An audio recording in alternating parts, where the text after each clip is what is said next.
हर हर Mahadev Mahashivratri special video 12 ज्योतिर्लिंग live दर्शन ते 36 foot का विशाल शिवलिंग के लाइव दर्शन इस वीडियो दे विच ते जो भी शरधा आस्था विश्वास के नाल महाशिवरात्रि का वर्त रखते हैं उन्हां दी सारी मनोकामना पूरी हो। तो वीडियो के अखीर तक बने रहो तो 12 ज्योतिर्लिंग के लाइव दर्शन करो। तुहानू सारिਆਂ ਨੂੰ मेरे वालों महाशिवरात्रि दियां बहुत बहुत शुभकामनावां। महादेव जी की कृपा हमेशा उन्हां सारे भगतां ते बनी रहे जो सच्ची आस्था ते विश्वास के नाल वर्त रखते हैं। हर हर महादेव, हर हर महादेव। मंडी अहमदगढ़ शहर दाणा मंडी 12 ज्योतिर्लिंग के लाइव दर्शन देखो अज की वीडियो के अगे।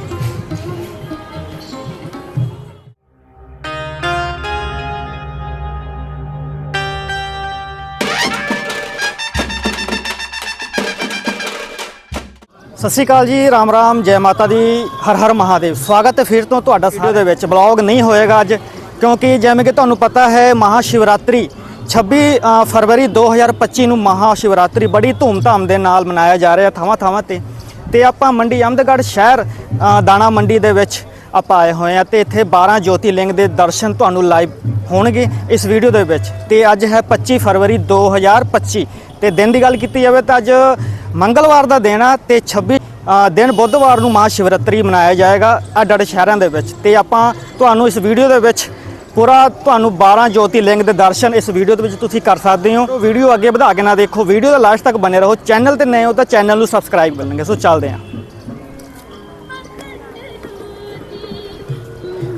ਸੋ ਦੇਖ ਸਕਦੇ ਹੋ ਜੀ ਦਾਣਾ ਮੰਡੀ ਹੈ, ਠੀਕ ਹੈ ਜੀ। ਤੇ ਦਾਣਾ ਮੰਡੀ ਦੇ ਵਿੱਚ 12 ज्योतिर्लिंग ਦੇ ਦਰਸ਼ਨ ਤੁਹਾਨੂੰ ਆਪਣੇ ਸ਼ਹਿਰ ਮੰਡੀ ਅਹਿਮਦਗੜ੍ਹ ਦੇ ਵਿੱਚ ਤੁਹਾਨੂੰ ਤੁਸੀਂ ਦਰਸ਼ਨ ਦੇਖ ਸਕਦੇ ਹੋ, ਕਰ ਸਕਦੇ ਹੋ, ਠੀਕ ਆ। ਤੇ 36 ਫੁੱਟ ਦਾ ਜਿਹੜਾ ਸ਼ਿਵਲਿੰਗ ਹੈ ਤੁਹਾਨੂੰ ਇੱਥੇ ਦਰਸ਼ਨ ਹੋਣਗੇ ਇਸ ਵੀਡੀਓ ਦੇ ਵਿੱਚ। ਸੋ ਇੱਥੇ ਤੁਹਾਨੂੰ ਦੇਖ ਸਕਦੇ ਹੋ ਸੇਵਾਦਾਰ ਹੈਗੇ ਆ ਨਾ, ਇੱਥੇ ਤੁਸੀਂ ਬੂਟ ਜਮ੍ਹਾਂ ਕਰਾ ਸਕਦੇ ਹੋ। ਆਪਾਂ ਬੂਟ ਜਮ੍ਹਾਂ ਕਰਾਉਂਦੇ ਹਾਂ। ਸੋ ਤੁਹਾਨੂੰ ਉੱਥੇ ਬੂਟ ਜਮ੍ਹਾਂ ਹੋ ਜਾਣਗੇ ਤੇ ਟੋਕਨ ਮਿਲ ਜਾਏਗਾ। ਸੋ ਚੱਲਦੇ ਹਾਂ ਅੰਦਰ ਤੇ ਆਪਾਂ ਕਰਦੇ ਹਾਂ ਦਰਸ਼ਨ। ਸੋ ਸਾਹਮਣੇ ਆਪਣੇ ਦੇਖ ਸਕਦੇ ਹੋ महाशिवलिंग जो कि 36 फुट का महाशिवलिंग है, ठीक है। तो इत्थे तुहानू लाइव दर्शन जिहड़ा कि है तुहानू तुसीं कर सकते हो महाशिवलिंग दे, ठीक है। तो तुहानू सारिਆਂ ਨੂੰ मेरे वालों महाशिवरात्रि दे बहुत बहुत मुबारकां। तो जो भी महाशिवरात्रि वाले दिन वर्त रखते हैं उन्होंने सारी मनोकामना पूरियां होण। मेरी इन्नी अरदास है उस मालिक के अगे, उस शिव जी के अगे। सो देख सकते हो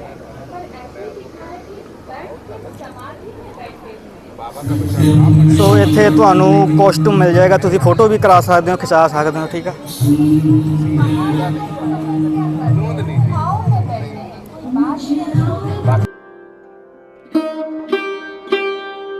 तो इत्थे 36 फुट का तुहानू देखने को मिलेगा शिवलिंग।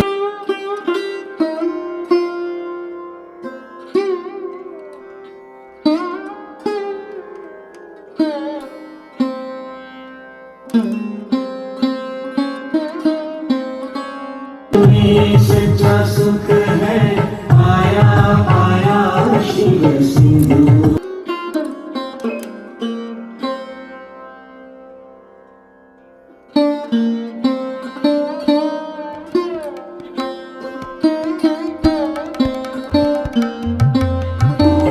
सो सारी हिस्टरी तुसीं पढ़ सकते हो सोमनाथ, ठीक है। हिंदी दे विच लिखिया होया वा, इंग्लिश दे विच लिखिया होया। तो हिंदी तो पढ़ के दसना, यहाँ श्री रामेश्वर के नाम से शिव की पूजा होती है। यह मंदिर गुजरात में वेरावल के समीप प्रभास पाटन में स्थित है। इसकी स्थापना की थी तथा दक्ष प्रजापति और चंद्रमा से जुड़ी हुई है। सो महाशिवरात्रि वाले दिन तुहानू 12 ज्योतिर्लिंग के दर्शन मंडी अहमदगढ़ शहर के विच तुहानू इसे दर्शन कर सकते हो। तो अपने जीवन को सफल बनाओ तो वीडियो को वध तो वध शेयर करो।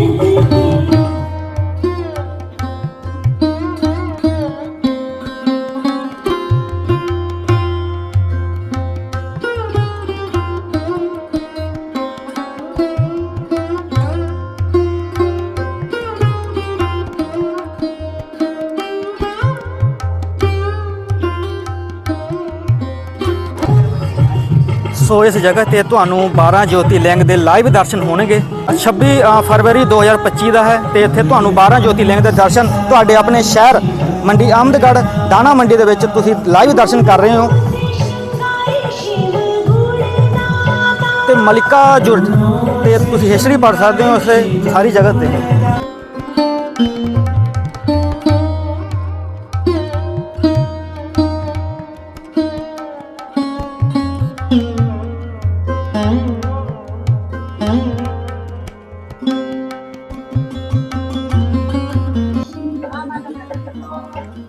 ਸੋ ਦੂਰ ਦੂਰੋਂ ਜਿਹੜੇ ਸ਼ਰਧਾਲੂ ਨੇ, ਜਿਹੜੇ ਸੰਗਤ ਨੇ 12 ਜੋਤੀਲਿੰਗ ਦੇ ਦਰਸ਼ਨ ਕਰ ਰਹੇ ਨੇ। ਤੁਹਾਡੇ ਆਪਣੇ ਸ਼ਹਿਰ ਮੰਡੀ ਅਹਿਮਦਗੜ੍ਹ ਦੇ ਵਿੱਚ ਲਾਈਵ ਦਰਸ਼ਨ ਕਰਨ ਨੂੰ ਮਿਲੇਗਾ। ਸੋ ਵੀਡੀਓ ਨੂੰ ਵੱਧ ਤੋਂ ਵੱਧ ਸ਼ੇਅਰ ਕਰਨਾ ਤੇ ਵਧੀਆ ਵੀਡੀਓ ਲੱਗਿਆ ਤਾਂ ਕਮੈਂਟ 'ਚ ਹਰ ਹਰ ਮਹਾਦੇਵ ਜ਼ਰੂਰ ਲਿਖੋ ਤੇ ਸ਼ੇਅਰ ਕਰੋ ਵੀਡੀਓ ਨੂੰ ਵੱਧ ਤੋਂ ਵੱਧ।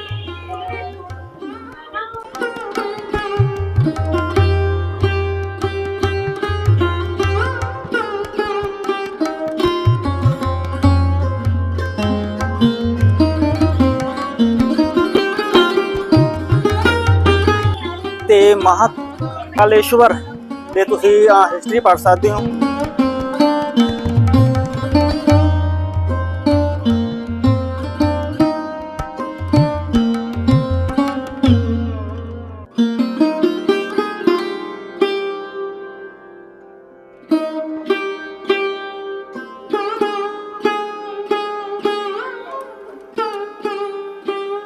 ਤੇ ਤੁਹਾਨੂੰ ਸਾਰੀ ਹਿਸਟਰੀ ਦਿਖਾਵਾਂਗੇ, ਜਿਹੜੇ ਵੀ 12 ਜੋਤੀਲਿੰਗ ਨੇ ਉਹਨਾਂ ਦੀ ਸਾਰੀ ਹਿਸਟਰੀ ਤੁਸੀਂ ਇਸ ਵੀਡੀਓ ਵਿੱਚ ਪੜ੍ਹ ਸਕਦੇ ਹੋ, ਦੇਖ ਸਕਦੇ ਹੋ। ਹਿੰਦੀ ਦੇ ਵਿੱਚ ਹੈ ਤੇ ਇੰਗਲਿਸ਼ ਦੇ ਵਿੱਚ ਹੈ, ਠੀਕ ਹੈ। ਲੋਕਾਰੇਸ਼ਵਰ ਜੀ ਦੇ ਤੁਸੀਂ ਹਿਸਟਰੀ ਪੜ੍ਹ ਸਕਦੇ ਹੋ ਨਾ, ਸਾਹਮਣੇ ਤੁਸੀਂ ਦਰਸ਼ਨ ਕਰ ਸਕਦੇ ਹੋ ਲੋਕਾਰੇਸ਼ਵਰ ਜੀ ਦੇ, ਦੇਖ ਸਕਦੇ ਹੋ।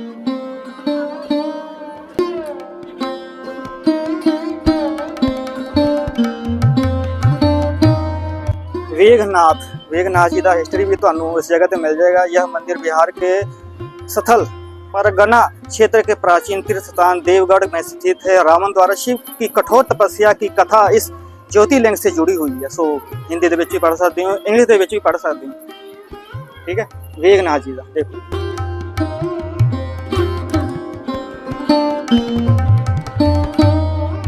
ਤੇ ਤੁਸੀਂ ਇੱਥੇ ਕਰ ਸਕਦੇ ਹੋ ਦਰਸ਼ਨ, ਦੇਖ ਸਕਦੇ ਹੋ।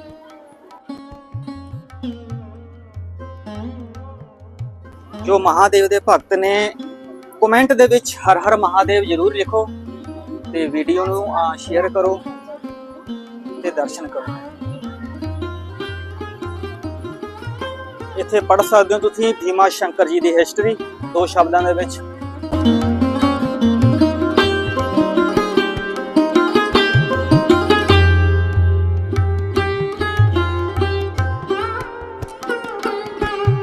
बहुत ही किस्मत वाले वो वीर ने भैणां ने जो वीडियो देख रहे ने,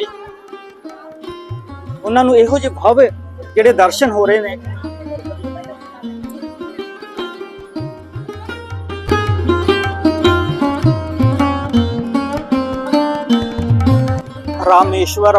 ਰਾਮੇਸ਼ਵਰਮ ਇਹਦਾ ਹਿਸਟਰੀ ਤੁਸੀਂ ਪੜ੍ਹ ਸਕਦੇ ਹੋ।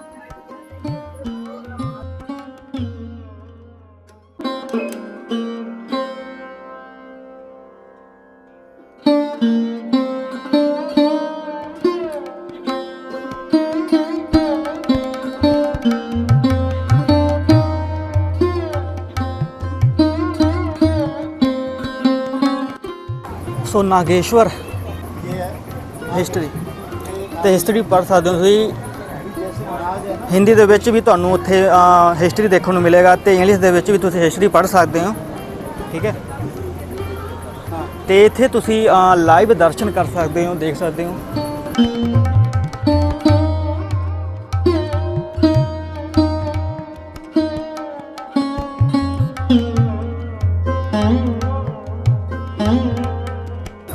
ਤੇ ਇੱਥੇ ਤੁਸੀਂ ਵਿਸ਼ਵਨਾਥ ਜੋ ਹਿਸਟਰੀ ਹੈ ਤੁਸੀਂ ਪੜ੍ਹ ਸਕਦੇ ਹੋ। हिंदी ਦੇ ਵਿੱਚ ਲਿਖਿਆ ਹੋਇਆ यह मंदिर उत्तर प्रदेश के वाराणसी नगर में गंगा तट पर स्थित है। अनुसार यहाँ से पहला ज्योतिर्लिंग एक प्रकाश स्तंभ के रूप में धरती से निकलकर आकाश की ओर गया था। सो हिंदी ਦੇ ਵਿੱਚ ਵੀ ਇੰਗਲਿਸ਼ ਦੇ ਵਿੱਚ ਵੀ ਤੁਸੀਂ ਪੜ੍ਹ ਸਕਦੇ ਹੋ ਤੇ ਤੁਸੀਂ ਦਰਸ਼ਨ ਕਰ ਸਕਦੇ ਹੋ ਵਿਸ਼ਵਨਾਥ ਜੀ ਦੇ, ਦੇਖ ਸਕਦੇ ਹੋ ਵਿਸ਼ਵਨਾਥ ਜੀ ਦੇ ਦਰਸ਼ਨ ਕਰ ਸਕਦੇ ਹੋ। 12 ज्योतिर्लिंग ਦੇ ਦਰਸ਼ਨ ਤੁਹਾਨੂੰ ਇਸ ਵੀਡੀਓ ਵਿੱਚ ਦੇਖਣ ਨੂੰ ਕਰਨ ਨੂੰ ਮਿਲ ਰਹੇ ਨੇ ਤੇ ਬੜੇ ਭਾਗੇ ਵਾਲੇ ਕਿਸਮਤ ਵਾਲੇ ਉਹ ਵੀਰ ਨੇ ਜਿਨ੍ਹਾਂ ਨੂੰ ਇਹੋ ਜਿਹੇ ਦਰਸ਼ਨ ਹੋ ਰਹੇ ਨੇ ਤੇ ਤੁਸੀਂ ਪੜ੍ਹ ਸਕਦੇ ਹੋ ਦੇਖ ਸਕਦੇ ਹੋ ਔਰ ਇਸ ਜਗ੍ਹਾ ਤੇ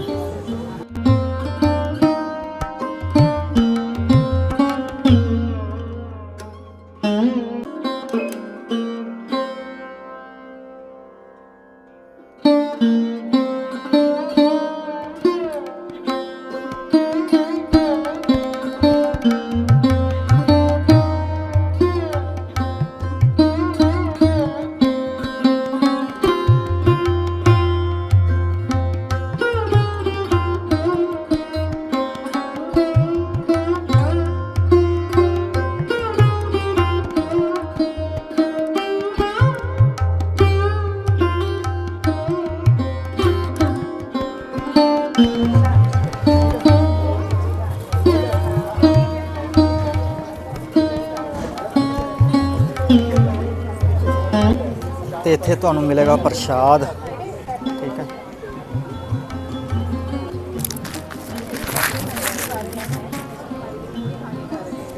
ਮਾਈਕ ਲਗਾ ਲਓ ਮਾਈਕ वो कहनी माइक चुनी पे ला लो ये आवाज साफ आएगा क्लियर आएगा ना आवाज ओम शांति। ये यहाँ पे हम आपको नशों के बारे में समझाएंगे कि नशे हमारे लिए कितनी ज़्यादा हानिकारक है ना। हमारे आसपास या हमारे घर में अगर कोई नशे करता है तो उसको कैसे उससे छुड़ाना है ना। सबसे पहले हमें एक मेडिसिन लेना चाहिए एक डॉक्टर से प्रिस्क्राइब करा के है ना। अच्छे डॉक्टर को दिखाना चाहिए, समाज सेवा करनी चाहिए, फलाहार मतलब फ्रूट्स खाने चाहिए, अच्छी डाइट लेनी चाहिए है ना, और एक्सरसाइज करनी चाहिए डेली और मेडिटेशन करना चाहिए है ना। दूसरा यहाँ पे समझाया गया है कि जैसे अगर कोई भी जैसे सिगरेट पीता है ना तो वो सिगरेट उसको पीने वाले को क्या बोल रही है कि तू मुझे पीकर राख बना देता है, तो एक दिन मैं तुझे ही तो तेरे जीवन को बिल्कुल ही खोखला कर दूंगी है ना। तो यहाँ पे समझाया गया है कि हमारे शरीर के ऊपर जैसे तंबाकू में निकोटीन होता है ना, उसमें कितने केमिकल्स होते हैं, वो कितना हमारे शरीर को नुकसान करते हैं, वो एक तरह का धीमा जहर है।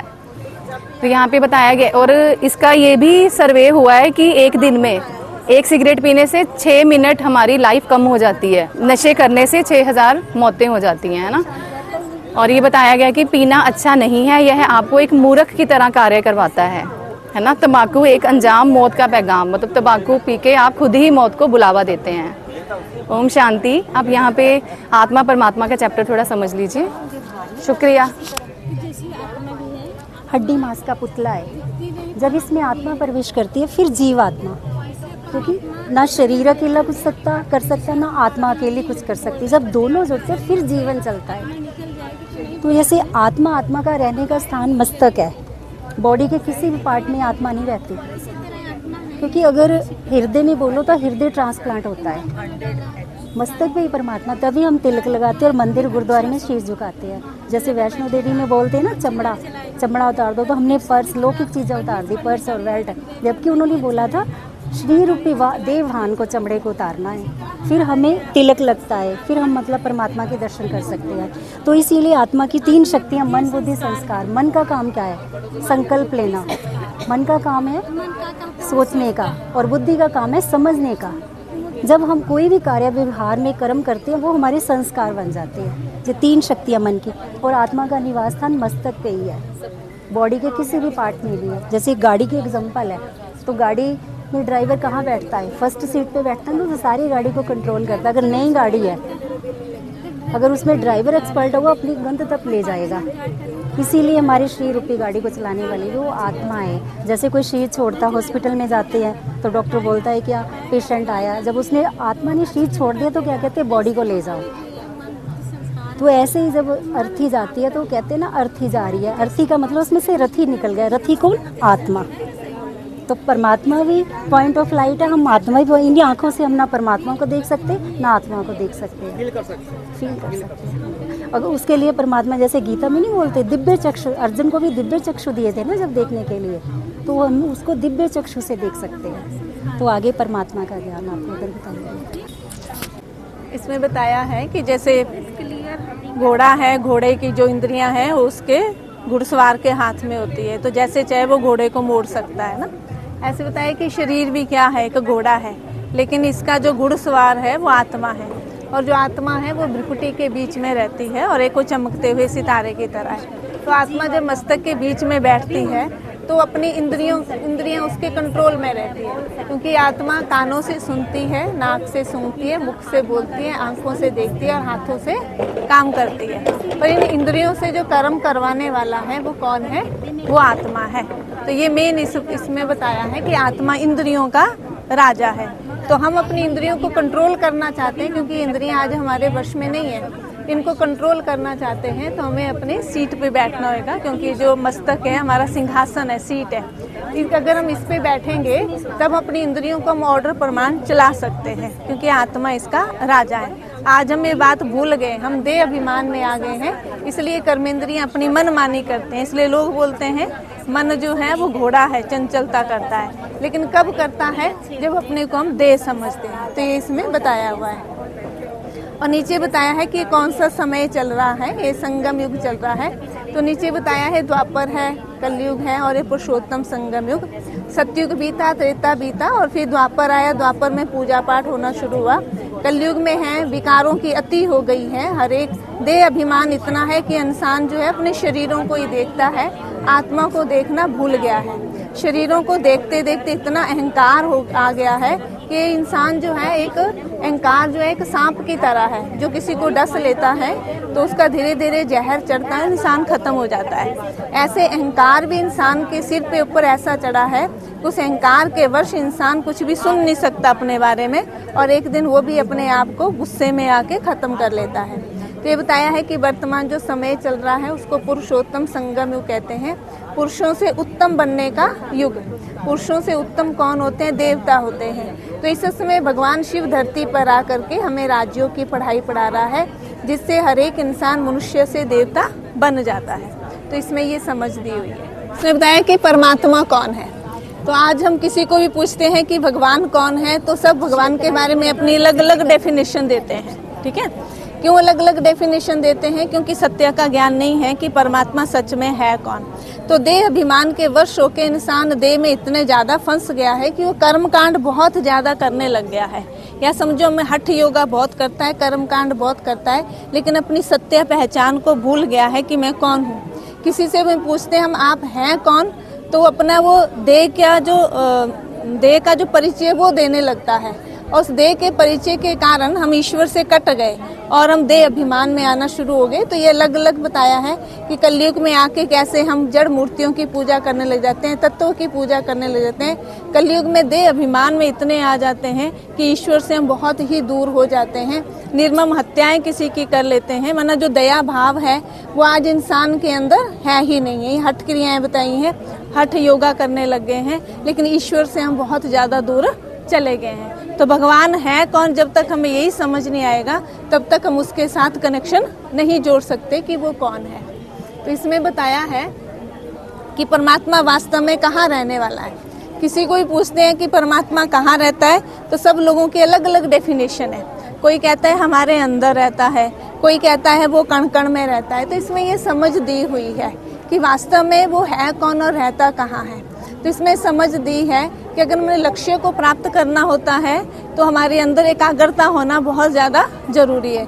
अगर एकाग्रता नहीं होगी तो अपने लक्ष्य तक हम कैसे पहुंचेंगे।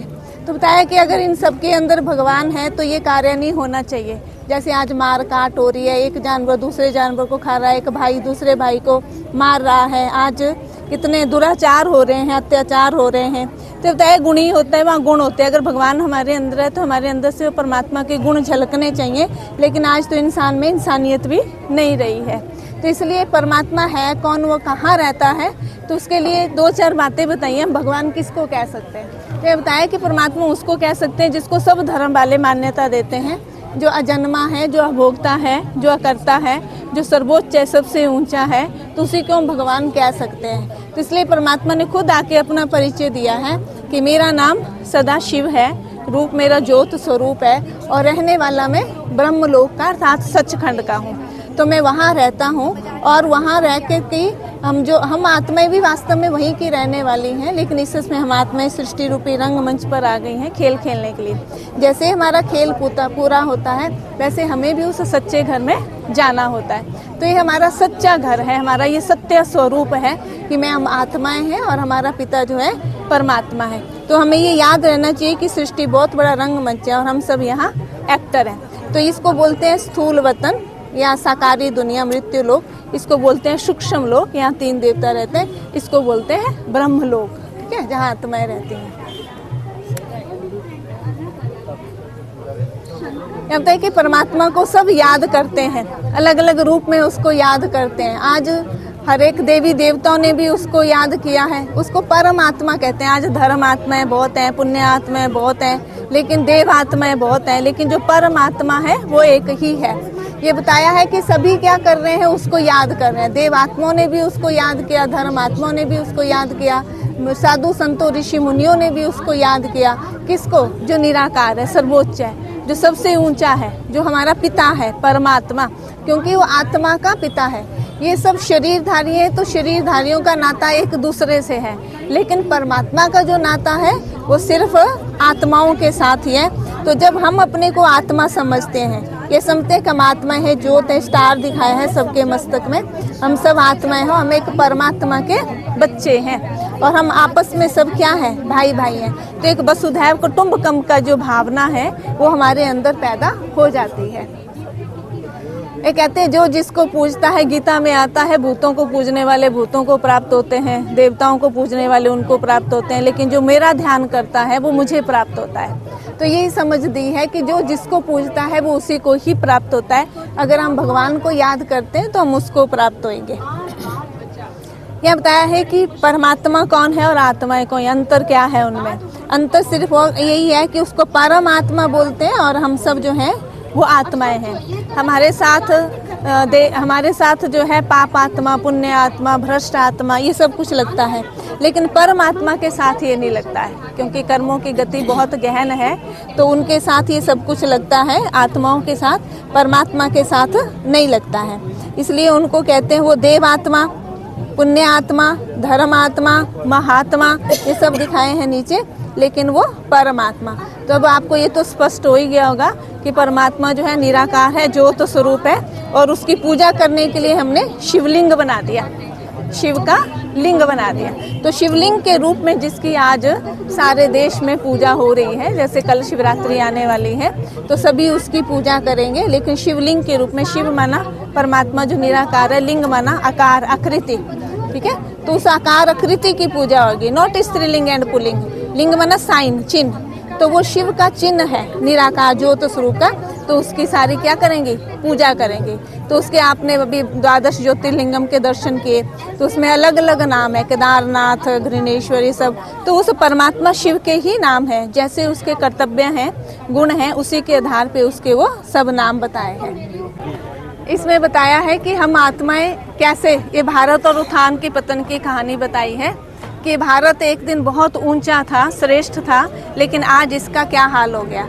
इसी भारत के लिए कहते हैं कि एक दिन ये सोने की चिड़िया थी, धन धान्य से संपन्न थी, लेकिन आज क्या हो गई है, पत्थर की, प्लास्टिक की गुड़िया बन गई है। तो एक दिन यही इंसान, जो हम सब इंसान यहाँ घूम रहे हैं, चक्कर लगा रहे हैं, एक दिन यही सब इंसान क्या थे, देव आत्माएं थे, नहीं देवताओं तुल्य थे। क्यों? क्योंकि उनके अंदर क्या था, गुण थे, मधुरता थी, शांति थी, प्रेम था, आनंद था, वो सभी गुण थे। तो गुणों के आधार पे उनको क्या बोला, देव आत्माएं। लेकिन वो आत्माएं जन्म लेते लेते लेते लेते जब सृष्टि के अंत में आके पहुंचती है, क्योंकि सतयुग बीता, त्रेता बीता, द्वापर बीता, कलयुग बीता, जब अंत में आके पहुंचती है तो इंसान के अंदर से वो जो सुख है, शांति है, खुशी, आनंद है, वो सब खत्म हो गया। लेकिन क्या रह गया आज, साधारण इंसान। सतयुग में हमारी डिग्री भी थी, हम सतो प्रधान डिग्री थी, सतो प्रधान से रजो सतो तक आ गई, सतो से रजो तक आ गई, रजो से तो है तमो तक आ जाती है। तो जब तमो प्रधानता बहुत बढ़ जाती है तो 2 युग हम बहुत सुखी हैं, भगवान को याद नहीं करते हैं, द्वापर से हम उनको याद करना शुरू करते हैं। तो 2 युग हमने बहुत पूजा पाठ, यज्ञ, तप, जप किए, आखिर भगवान को भी रहम आता है, वो भी हम आत्माओं की पुकार सुन करके अपना धाम छोड़ करके नीचे आता है। और नीचे आकर के फिर हमें समझ देता है कि बच्चे तुम तो उस घर के रहने वाले हो, इस सृष्टि पे कर्म करने आए तो आप अपने घर को ही भूल गए। तो भगवान ने समझ दी। जब हमें समझ मिली तब जब हमारी आंख खुली, समझ लो हमारा तीसरा नेत्र खुला, एनलाइटमेंट हमारे अंदर आई, तो हम भी कलयुग से निकल के इसको बोलते हैं संगम युग। इसका नाम है पुरुषोत्तम संगम युग, पुरुषों से उत्तम बनने का युग, अर्थात मनुष्य से देवता बनने का युग। तो इस समय भगवान हमें फिर से मनुष्य से देवता बनने की पढ़ाई पढ़ा रहा है। तो जो आत्माएं कलयुग से निकल के जिनको समझ मिल गई, जिनका 10वां द्वार, तीसरी आंख खुल गई, वो आके परमात्मा के साथ कनेक्शन जोड़ना शुरू कर देते हैं। जब परमात्मा के साथ कनेक्शन जुड़ जाता है तो अंदर से जो बुराइयां हैं वो धीरे धीरे खत्म होना शुरू हो जाती है, आत्मा के अंदर शुद्धता आना शुरू हो जाती है। और अभी एक समय तो आएगा कि सृष्टि का क्या है, अति है तो उसका अंत आएगा, क्योंकि हर एक चीज की आज अति हो चुकी है। तो दिखाया है कि दुनिया का विनाश, बम फटेंगे, बाढ़ आएगी, आपस में लड़ेंगे, मरेंगे, सब आत्माएं फिर घर चली जाएंगी। आता है राम गयो रावण गयो, गयो बहु परिवार रहे। तो सभी आत्माएं फिर सचखंड परम धाम चली जाएंगी। सचखंड से फिर जिन आत्माओं के अंदर दैवी गुण होंगे फिर से वो दैवी दुनिया में आएगी। तो इसमें यही बताया है कि परमात्मा वही है निराकार, जिसको सब धर्म वाले मानते हैं। पीछे भी हमने किया, क्योंकि कैसे उस निराकार को सब धर्म की आत्माएं मानती हैं। जैसे जीसस क्राइस्ट ने कहा God is one, God is light. Guru Nanak Dev ji ने भी कहा एकमकार सत्य नाम कर्ता पुरख निर्वय निर्वैर अकाल मूर्त योनि स्वयं गुरु प्रसाद। गुरु साहब ने भी सारी उसी परमात्मा से अकाल पुरख को ही याद किया, उन्हीं की ही उपमा की। और श्री राम जी को भी दिखाया यहाँ कि वो भी शिव की पूजा कर रहे हैं। गोपेश्वर में श्री कृष्ण जी शिव की पूजा कर रहे हैं। तो अलग अलग बताया है। जैसे मुस्लिम धर्म में भी कहते हैं खुदा नूर, नूर माना एक रोशनी है, एक लाइट है। तो उस रूप में अलग अलग रूपों में उनकी पूजा की, पर सबने क्या बोला कि परमात्मा एक है, निराकार है, ज्योत है, स्वरूप है, क्योंकि वो हम सब आत्माओं का पिता है, ऊंचे से ऊंचा है। यह बताया कि इंसान जब शरीर छोड़ता है तो वही फिर से क्या है, कैसे इंसान बनता है। तो आत्मा जब शरीर छोड़ती है तो क्या करती है, माँ के गर्भ में जन्म लेती है, फिर धीरे धीरे बच्चा बड़ा होता है, एक दिन फिर बुजुर्ग होता है, फिर शरीर छोड़ता है, फिर ये चक्कर है नहीं। तो इंसान जब शरीर छोड़ता है तो इंसान ही बनता है, ना कि कुत्ता बिल्ला गधा घोड़ा बनता है, क्योंकि जैसे संस्कार होते हैं उसी के अनुसार उसका संसार होता है। ऐसा नहीं कि इंसान का बच्चा है, संस्कार उसके अंदर, इंसान के अंदर है तो वो जाके कुत्ता या गधा बनेगा, सांप बनेगा, ऐसा कभी नहीं होता है। सांप के अंदर सांप जैसे संस्कार है, हाथी के अंदर हाथी जैसे संस्कार है। तो एक हाथी की गर्भ में ही, हथनी के गर्भ में ही जाके वो हाथी के रूप में जन्म लेगा, ना कि इंसान के रूप में। इसलिए ठीक है कि कर्म के अनुसार जन्म होता है। अच्छे कर्म करते हैं, आपका बहुत अच्छा घराना होता है, गलत कर्म करते हैं तो घराना चेंज हो जाता है। गरीब घर में या कई बार एबनॉर्मल बच्चे पैदा होते हैं, तब भी बोलते हैं इसने कैसे कर्म किए हैं ना। तो कर्म के अनुसार ही क्या हुआ, उनका जन्म हुआ ना। पर इंसान इंसान ही बनता है। ये भी बताया कि परमात्मा तो एक ज्योत है, लाइट है, और ये सब उस परमात्मा निराकार के गुण दिखाए हैं कि परमात्मा शांति का सागर, प्रेम का सागर, आनंद का सागर है। तो ये सारे परमात्मा की महिमा है जो हम सब आत्माओं के पिता हैं। इसमें बताया है समय की पहचान, कौन सा समय चल रहा है, कौन सा समय आने वाला है। इसको बोला ही है सृष्टि चक्र, कि सृष्टि का चक्र कैसे घूमता है। ठीक है, तो ये बताया कि जैसे यहाँ रात और दिन का चक्कर घूमता है, ऐसे ही ये सृष्टि का चक्कर घूमता है। रात और दिन के चक्कर में भी सवेरा दोपहर शाम आती है, फिर रात आती है। ये 24 घंटे का चक्कर है। सप्ताह 7 दिन का चक्कर है ना, 1 घंटा 60 मिनट का, 1 मिनट 60 सेकंड का चक्कर है। इसी तरह ये सृष्टि चक्कर 5000 वर्ष का है। 5000 साल में एक साइकिल कंप्लीट होता है। अब कितनी बार ये चक्कर घुमा है, अनगिनत बार घुमा है। ठीक है, तो कैसे ही घूमता है, ये सृष्टि रूपी घड़ी दिखाई है, यहाँ से टिक टिक टिक टिक करते हुए चक्कर लगाती है। अब सतयुग बीता, त्रेता बीता, द्वापर बीता, क्या चल रहा है आजकल, कलयुग चल रहा है ना। हमें कैसे पता चला कलयुग चल रहा है, क्योंकि लोग धर्म की कमी हो रही है। हाँ, क्योंकि धर्म के नाम पे अधर्म हो रहा है, दुख शांति कलह क्लेश बहुत बढ़ गया ना। तो कलयुग के बाद फिर क्या आने वाला है, सतयुग है। तो सतयुग आज से बिल्कुल अपोजिट दुनिया है। यहाँ देवता है, यहाँ मनुष्य है। तो मनुष्य को देवता कौन बनाए, तो मनुष्य को देवता बनाने के लिए यहाँ कलयुग के अंत में 1250 वर्ष के बाद आएगा सब। हाँ जी, हर एक युग की आयु 1250 साल है। जैसे 4 पहर होते हैं ना, 24 घंटे में हम बोलते हैं 4 पहर है। अब कलयुग कितने समय का हो गया, आपको क्या लगता है कितना समय और चलने वाला है, क्या लगता है? तो पापों की ओर देखते हैं तो थोड़ा ही समय चलने। हाँ जी, तो इसलिए आज हर एक चीज की अति हो गई है ना। अब तो इसके 12 बजे के बजे वरना इसका लास्ट टाइम चल रहा है, कब जैसे क्या हो जाए कुछ भी पता नहीं है, क्योंकि आपको दिख भी रहा है ना सृष्टि की हालात देखो क्या हो रही है, नहीं तो अब सारे ही देख रहे हैं कि दुनिया ज्यादा टाइम चलने वाली नहीं है, विश्व युद्ध के बादल बन रहे हैं, नहीं तो इसलिए परमात्मा भी धरती पे आके फिर से ब्रह्मा के द्वारा मनुष्य को देवता बनाने की पढ़ाई पढ़ाता है। जैसे भगवान धरती पर आता है तो इन बिटवीन जो बीच का समय है इसको बोलते हैं पुरुषोत्तम संगम युग। तो यहाँ भगवान, यहाँ पुरुष, यहाँ उत्तम पुरुष है, यहाँ इंसान है, यहाँ देवता है। तो भगवान मनुष्य को देवता बनाने की पढ़ाई यहाँ संगम युग पे पढ़ाते हैं। ये छोटा सा युग है लेकिन है बड़ा महान युग। इसको सतयुग हम बोलते हैं गोल्डन एज, त्रेता को बोलते हैं सिल्वर, द्वापर हो गया कॉपर, कलयुग हो गया आयरन, पर ये जो बीच का है इसको बोलते हैं डायमंड एज। ठीक है, हाँ, ये हीरे तुल्य जन्म है, हीरे तुल्य समय है। यहाँ भगवान आके बहुत श्रेष्ठ काम कर रहे हैं जो कि वर्तमान समय चल रहा है। तो इस समय क्या कर रहा है भगवान? मनुष्य को देवता बनाने का काम कर रहा है। फिर इसके 12 तो बजेंगे 12 बजेंगे तो सभी आत्माएं फिर से सचखंड परम धाम चली जाएंगी और फिर से जो अपने संस्कारों अनुसार नीचे आएगी। ठीक है, फिर सतयुग में आएगी, त्रेता में, ऐसे क्या होएगा, ये साइकिल घूमेगा। हाँ जी, दुनिया जाती है वहाँ स्नान करने के लिए। हाँ जी, तो क्या इसमें कैसा धर्म है? क्या जो कुंभ नहाने जाते हैं लोग, हाँ, तो उनकी ये मान्यता है कि हम स्नान करने से शायद पावन बन जाएंगे। नहीं? आप पावन तो तब बनेंगे जब वो पाप कर्म करना छोड़ेंगे। अगर पाप कर्म करना ही नहीं छोड़ा तो कैसे पावन बनेंगे?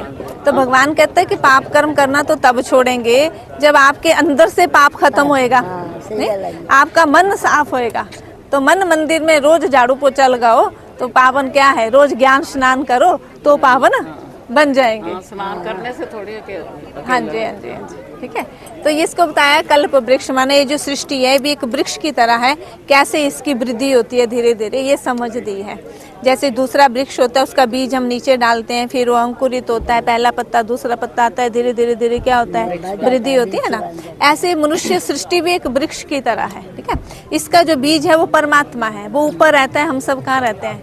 नीचे रहते हैं, पर ये उल्टे वृक्ष की तरह है। ठीक है, तो इसमें बताया है ये सतयुग, त्रेता, द्वापर और ये कलयुग, और नीचे दिखाया है ये संगम युग जो हमने पीछे पढ़ा। ठीक है, तो नीचे सभी तपस्या कर रहे हैं। तपस्या किस लिए कर रहे हैं? नई दुनिया सतयुग के लिए तपस्या कर रहे हैं। तो इसका जो बीज है परमात्मा है, लेकिन उसका जो पहला पत्ता है वो श्री कृष्ण होगा, दूसरा राधा। धीरे धीरे ये सृष्टि वृद्धि को पाएगी। सतयुग और त्रेता में एक धर्म, एक जाति, एक भाषा, एक राज्य, एक मत होती है। तो एक होने के कारण यहाँ क्या है? बहुत सुख है, शांति है। लेकिन जैसे ही द्वापर युग आता है तो कहते हैं देवता भी अपने पद से नीचे गिर गए। जब देवता अपने पद से नीचे गिरे तो फिर पूजा पाठ होना शुरू हो गया, माना दुख आना शुरू हो गए, तो भगवान को याद करना शुरू कर दिया। तो द्वापर युग से फिर अलग अलग धर्मों का आना भी स्टार्ट हो गया। सबसे पहले इब्राहिम आता है, इस्लाम धर्म की स्थापना करता है। 2500 वर्ष ये चलता है। आज हम एंड पॉइंट पे है। आज से 2500 वर्ष पहले फिर यहाँ इब्राहिम आया, इस्लाम धर्म की स्थापना। उसके बाद महात्मा बुद्ध जी आए, बुद्ध धर्म की स्थापना। उसके बाद जीसस क्राइस्ट आए, क्रिश्चियन धर्म की स्थापना। उसके बाद शंकराचार्य जी आए, संन्यास धर्म की स्थापना। उसके बाद मोहम्मद आए, मुस्लिम धर्म। उसके बाद यहाँ गुरु नानक देव जी आए, कलयुग में सिख धर्म। गुरु नानक देव जी के बाद कोई भी धर्म पिता नहीं आया। उसके बाद छोटे छोटे मठ, मंडल, पंथ, आश्रम बहुत बन गए। आज हम एंड पॉइंट पे आया। आज हम देखते हैं अनेक धर्म, अनेक जातियां, अनेक भाषाएं, अनेक राज्य, अनेक मतें। अनेकता होने का अति है, अति है तो उसका अंत निश्चित है।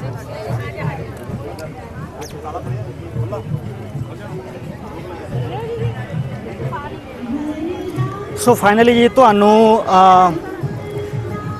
ਇਨਸਾਨ ਦੇ ਜਿਹੜੇ ਕੰਮ ਨੇ ਉਹਨਾਂ ਬਾਰੇ ਤੁਹਾਨੂੰ ਦੱਸਿਆ ਗਿਆ ਵਾ। ਠੀਕ ਆ, ਸੋ ਉਮੀਦ ਕਰਦਾ ਹਾਂ ਤੁਹਾਨੂੰ ਅੱਜ ਦਾ ਵੀਡੀਓ ਵਧੀਆ ਲੱਗਿਆ ਹੋਵੇਗਾ। ਜੇ ਵਧੀਆ ਲੱਗਿਆ ਤਾਂ ਵੀਡੀਓ ਨੂੰ ਵੱਧ ਤੋਂ ਵੱਧ ਸ਼ੇਅਰ ਕਰੋ, ਲਾਈਕ ਕਰੋ ਤੇ ਕਮੈਂਟ ਕਰੋ। ਮਿਲਦੇ ਹਾਂ ਫਿਰ ਤੋਂ ਇੱਕ ਨਵੇਂ ਵੀਡੀਓ ਦੇ ਵਿੱਚ, ਨਵੇਂ ਦਿਨ ਤੇ ਨਵੇਂ ਸਵੇਰ ਦੇ ਨਾਲ। ਜੈ ਹਿੰਦ, ਜੈ ਭਾਰਤ, ਜੈ ਪੀਰਾਂ ਦੀ, ਜੈ ਮਸਤਾਂ ਦੀ, ਹਰ ਹਰ ਮਹਾਦੇਵ।